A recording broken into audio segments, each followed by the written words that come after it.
الحمد لك يا رب العالمين والصلاة والسلام على خاتم الأنبياء والمرسلين أما بعد فأعوذ بالله من الشيطان الرجيم بسم الله الرحمن الرحيم فاسألوا أهل الذكر إن كنتم لا تعلمون صدق الله العظيم إن الله وملائكته يصلون على النبي يا أيها الذين آمنوا صلوا عليه وسلموا تسلیما۔ درود پاک محبت کے ساتھ سبھی حضرات پڑھ لیجئے۔ الصلاۃ والسلام علیک یا سیدی یا رسول اللہ وعلی آلک و اصحابک یا سیدی یا حبیب اللہ۔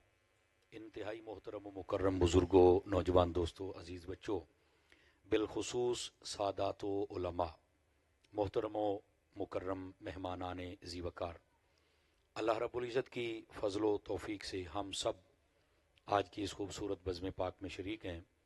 دعا گو ہوں خلاق عالم ہم سب کا حاضر ہونا قبول و منظور فرمائے، اور انجمن عاشقان مصطفیٰ کے جتنے اراکین و ممبران ہیں، جملہ معاونین و مخلصین، اللہ کریم ان سب کو قدم قدم پر خیر و برکت عطا فرمائے۔ ہمارے برادر عزیز محترم و مکرم بھائی محمد بلال بٹ صاحب، آپ کا پیغام نامہ مجھ تک پہنچا کہ ان دوستوں کی خواہش ہے کہ آپ اپنا سبق سنا کر جائیں، اور آپ کی سفارش میرے برادر محترم و مکرم سفیر عشق رسول حضرت علامہ مولانا پیر محمد حامد سرفراز صاحب رضوی دامہ اقبالہ آپ نے بھی فرمائی، اور مجھے پھر جب وعدہ کیا تو پھر بعد میں پتہ چلا کہ میرا شیڈول، جیسے شکیل بھائی آپ کو بتا رہے تھے، تو پھر ان کو میں نے گزارش کی، لیکن یہ کام وہی ہوتا ہے جو اللہ کو منظور ہو، تو میری حاضری تھی، میں حاضر ہوا۔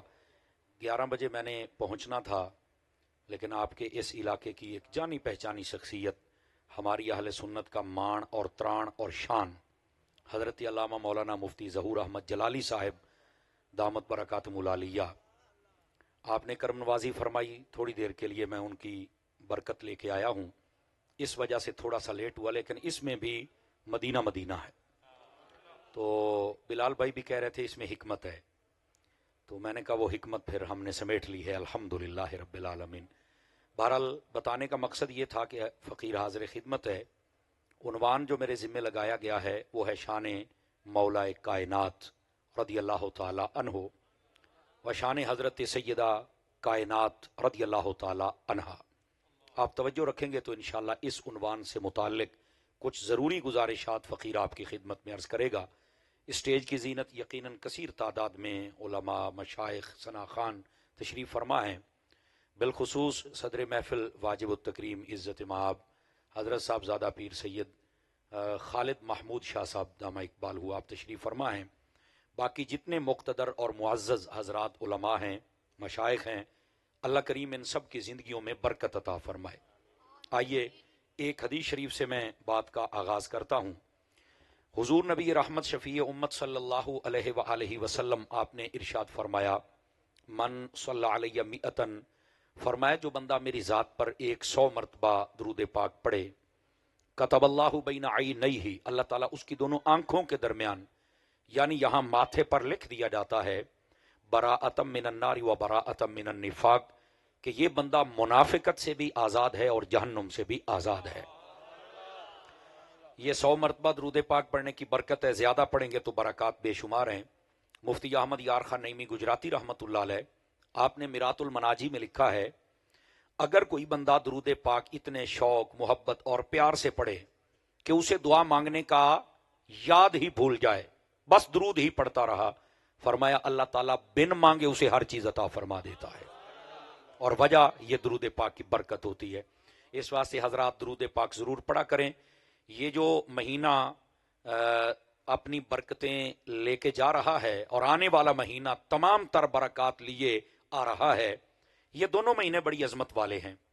یہ جو شعبان کا مہینہ ہے، اس کو حضور نے فرمایا کہ یہ میرا مہینہ ہے، ٹھیک ہے، اور یہ وہ مہینہ ہے جس میں آقا کریم صلی اللہ علیہ وآلہ وسلم آپ اتنے روزے رکھتے تھے کہ ام المؤمنین حضرت سیدتنا اما عائشہ صدیقہ طیبہ طاہرہ رضی اللہ عنہا آپ فرماتی ہیں کہ حضور میں نے کسی اور مہینے میں آپ کو اتنے روزے رکھتے ہوئے نہیں دیکھا، آپ اتنے روزے رکھتے ہیں کہ رمضان سے ملا دیتے ہیں۔ تو آقا کریم صلی اللہ علیہ وسلم نے ارشاد فرمایا، ہاں عائشہ، اس مہینے میں ایک رات ہے جو بڑی عظیم رات ہے، وہ جو 15ویں شعبان کی رات ہوتی ہے، یہ اس رات کی جانب اشارہ تھا۔ فرمایا اس رات میں اللہ تعالیٰ ان لوگوں کے نام لکھتا ہے جن کی بخشش ہوتی ہے، ان کے نام لکھتا ہے جنہوں نے حج کرنا ہوتا ہے، ان کے نصیب لکھے جاتے ہیں۔ اور فرمایا میں چاہتا ہوں کہ میرا جب اس بارگاہ میں ذکر آئے، حالانکہ ہر وقت ہوتا ہے لیکن یہ تعلیم امت کے لیے، فرمایا میں روزے سے ہوں، اس حالت میں میرا نام لکھا جائے تو کیا ہی بات ہے۔ یہ نبی پاک علیہ السلام فرمایا کرتے تھے۔ اور یہ جو شعبان کا مہینہ، اس کو اپنا مہینہ کہنے میں اور بھی راز علماء نے لکھے ہیں، لیکن ایک مجھے بڑا پسند آیا۔ آقا کریم علیہ السلام کی ذات پر جو درود پاک پڑھنے والی آیت ہے، ان اللہ و ملائکتہ یصلون علی النبی، یہ اسی شعبان کے مہینے میں آئی تھی، اس لیے اس کو درود کا مہینہ بھی کہا جاتا ہے۔ ٹھیک ہے، تو اس مہینے میں آپ درود پاک پڑھیں، آنے والا مہینہ اس کا استقبال فرمائیے۔ آقا کریم صلی اللہ علیہ وآلہ وسلم کیا کرتے تھے، جب ایک دن رہ جاتا، یا بعض روایات میں دن کا ذکر نہیں ہے، یہ کہا جاتا رمضان سے پہلے آقا کریم علیہ السلام ایک بہت خوبصورت لوگوں کو بلا کر ایک محفل کا اہتمام، یہ میں آپ کو سمجھانے کے لیے کہہ رہا ہوں، حضور صحابہ کو بلاتے اور ان کے سامنے خطاب کرتے، خطبہ دیتے اور فرماتے ایک مہینہ آ رہا ہے جس کے اندر ایک رات ہے، اگر اس میں کوئی عبادت کرنے میں کامیاب ہو جائے تو اللہ تعالیٰ 1000 مہینوں کی عبادت کا ثواب عطا فرما دیتا ہے۔ فرمایا یہ وہ مہینہ ہے کہ جس کا پہلا عشرہ وہ رحمت پر مبنی ہے، دوسرا مغفرت پر، اور تیسرا جہنم سے آزادی پر۔ اور فرمایا کہ یہی وہ مہینہ ہے کہ جس کے اندر روزے دار کے منہ سے جو مہک نکلتی ہے اللہ کی بارگاہ میں مشک سے بھی زیادہ پسندیدہ ہے۔ فرمایا یہ وہ مہینہ ہے جس کے اندر جنت کو سجایا جاتا ہے، جنت کے دروازے کھولے جاتے ہیں، جہنم کی آگ کو ٹھنڈا کیا جاتا ہے اور اس کے دروازے بند کیے جاتے ہیں۔ فرمایا یہ وہ مہینہ ہے جس کے اندر شیطان کو باندھ دیا جاتا ہے۔ ہاں شتونگڑے اپنا کام دکھاتے رہتے ہیں، سارا سال تربیت حاصل کی ہے اپنے ابا جی سے، تو کچھ تو اس کے بچے کریں گے نا، خیر شیطان باندھ دیا جاتا ہے۔ اور فرمایا یہی وہ مبارک مہینہ ہے جس میں مومن کا رزق بڑھا دیا جاتا ہے۔ یہ آقا کریم صلی اللہ علیہ وسلم خطاب فرمایا کرتے تھے، اور حدیث شریف میں ہے آقا کریم علیہ السلام اس مہینے میں اتنی سخاوت کرتے، فرمایا تیز ہوائیں اتنی جلدی آگے بندے تک نہیں پہنچتی تھی جتنی جلدی حضور کی سخاوت پہنچ جایا کرتی تھی۔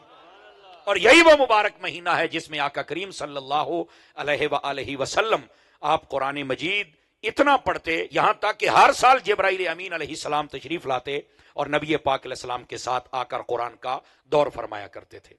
تو یہ مبارک مہینہ آ رہا ہے، دن قریب ہے، تو میں نے حضور کی سنت کی نیت کر کے یہ خطبے کے چند ضروری پہلو آپ کے سامنے رکھے کہ رمضان آ رہا ہے، ہم نے بھی اس کی تیاری کرنی ہے۔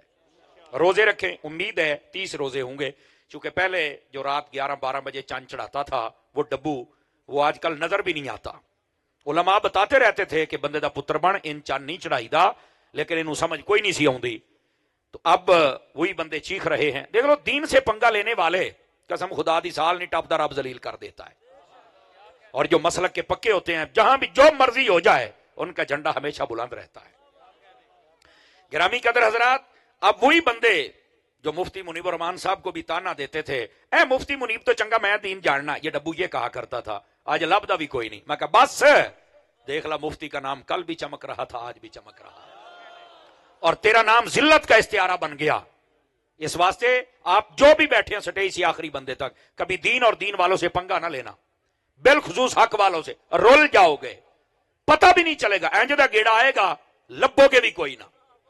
اب یہ چیخ تو رہے ہیں نا، ساڈا رزلٹ بدل دیتا، ساڈا رزلٹ بدل دیتا۔ میں کہا تسی بھی چاند دا رزلٹ ادھر ہی بدل دے سی، اسی تانوں بڑا کہندے سی ظالمو نہ بدلو، تسی کہندے نہیں مولویاں نوں بڑا پتا ہے، ہن چانن ہویا ہی ٹھنڈ پئی ہے ہی۔ میرا موضوع نہیں ہے سیاست، نہ میں اس کو کوئی خوش موضوع سمجھتا ہوں، میں لعنت بھیجتا ہوں ایسے گندے لوگوں پر جنہوں نے میرے ملک کا بیڑا غرق کر دیا۔ ہم تو ان ناپاکوں کا نام بھی نہیں لینا چاہتے، لیکن بتانا یہ چاہتا ہوں بیٹے جیسی کرنی ویسی بھرنی۔ اللہ فرماتا تلک الایام نداولھا بین الناس، اور یہ اللہ کے دن ہیں، یہ بدلتے رہتے ہیں، پہلونا دی واری سی آئی تو اڈا بارا ہے۔ توجہ نہیں فرمایا؟ آپ سبحان اللہ کہہ سکتے ہیں؟ مجھے احساس ہے اگر اوپر تھوڑا سا تمبو کے نات ہوتی تو آپ شاید اتنا ٹھنڈ محسوس نہ کرتے، لیکن کوئی ایسی گل نہیں، ایڈی بھی ٹھنڈ کو نہیں جی محسوس کیتی بیٹھی ہو. سبحان اللہ. سٹیج سے آخری بندے تک کہہ سکتے ہیں. سمجھ آ رہی ہے؟ تو اس واسطے آپ پارٹیاں رکھیں جڑی بھی رکھنی ہے، لیکن ہاں اے ذہن چ رکھیں جی بابا خادم کہندا سی بھی قبر دے وچ اینا ک رکھے بھی مصطفیٰ نو منہ بھی کھا سکے.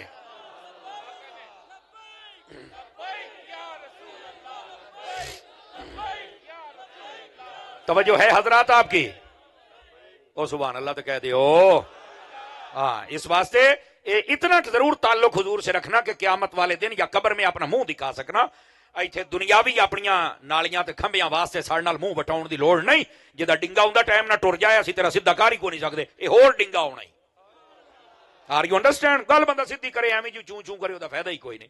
تو میں بتلا یہ رہا ہوں، مہربانی کریں دین کی طرف آ جائیں، حضور کی غلامی میں آ جائیں اور کامل غلام بن جائیں. انشاءاللہ دنیا میں بھی بہاریں اور آخرت میں بھی بہاریں ہوں گی. دوستان گرامی قدر، روزے ہونے نے 30 انشاءاللہ 29 بھی ہو جائے سانو قبول ہے، چونکہ حضور نے فرمایا سومو لرؤیتہ وافطروا لرؤیتہ. جب چاند دیکھ لو تو روزہ رکھ لو، چاند دیکھ لو تو عید کر لو.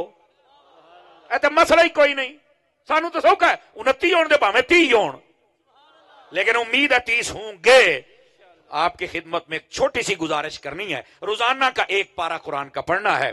ادھر سے 30 روزے ختم ہو، ادھر سے قرآن ختم ہو. عید پڑھن دا بھی سواد آ جاوے، مبارک دین دا بھی سواد آ جاوے تے مبارک لین دا بھی سواد آ جاوے. کیا میں امید کروں کہ ہم قرآن پڑھیں گے سٹیج سے آخری بندوں تک؟ ہم سستی کرتے ہیں ویسے قرآن پڑھنے میں، ہم بہت غفلت کا شکار ہیں، بہت غفلت کا شکار ہیں. مہربانی کرو یار نوجوانوں، بس کر دیو ہن قرآن پڑھو. بابا جی کے پاس ایک بندہ گیا امیر المجاہدین کے پاس، تو کہنے لگا بابا ایڈا سونا کیوں ہے؟ بابے نے جو جواب دیا ذرا غور سے سننا. کہندا میں قرآن دا حافظ ہاں لیکن میں قرآن ویکھ کے پڑھدا ہوں.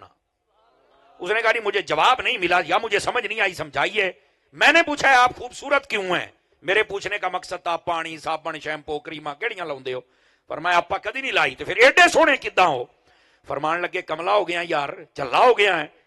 میں جب حافظ ہوں پکا، جہاں سے کہو میں پڑھ سکتا ہوں، لیکن اس کے باوجود جب موقع ملے تو میں قرآن کھول کے زیارت کر کے پڑھتا ہوں. کیوں؟ فرمان نیرا میں قرآن نو نہیں ویکھدا، قرآن بھی مینوں ویکھدا پیا ہوندا ہے نا. اب جملے کا لطف لینا اگر آ جائے تو. کہندے نے جدو میں قرآن نو ویکھاں تے میں قاری بن جانا، قرآن مینوں ویکھے تے میں سونا ہو جانا. کیا میں امید کروں قرآن پڑھیں گے؟ ضرور. قرآن میں جتنے بیٹھے ہو یار، اس محفلوں کا کوئی مقصد ہوتا ہے، یہ کانوں کے چسکے کے لیے نہیں ہوتی. اور میں تو اکثر کہتا ہوں، یہ ہمارے علماء نقیب حضرات میری عادت کو جانتے ہیں، آپ کبھی چسکے واسطے تقریر کوئی نہیں کی تھی. اور پہلے بتاتے ہیں تربیت، عقیدے کی بھی اور عمل کی بھی، دونوں تربیتیں ہونی چاہیے. اللہ کریم بس ہماری یہ خدمات قبول فرما لے اور ہمیں بھی با عمل دنیا عطا فرما دے.